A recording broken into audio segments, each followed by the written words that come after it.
చేస్తున్నాను. ఈ యొక్క దైవ చిత్తానుసారమైనటువంటి దుఃఖము మీకు రక్షణార్థమైనటువంటి మారు మనసుని కలిగజేసిందా? ఈ యొక్క దుఃఖము ద్వారా మీరు మారు మనసు పొంది ఉన్నారా? ఈ దుఃఖం ద్వారా మారు మనసు పొంది మీరు బాప్తీసం తీసుకున్నారా?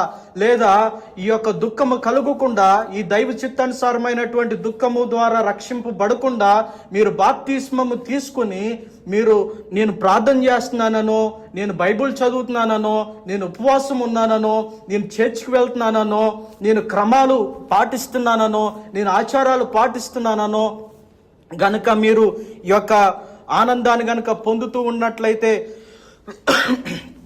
దేవుని వాక్యం సెలవిస్తుంది, మారు మనసు అనేటువంటిది చాలా అవసరం.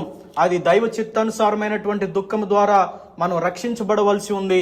ఇలాంటి రక్షణ గనక మనం పొందనట్లయితే పొందని ప్రతి ఒక్కరు కూడా నరకానికి వెళతారు, నరకానికి పాత్రులు అనేటువంటిది వాక్యం చెప్తుందని చాలా స్పష్టంగా అర్థం చేసుకో.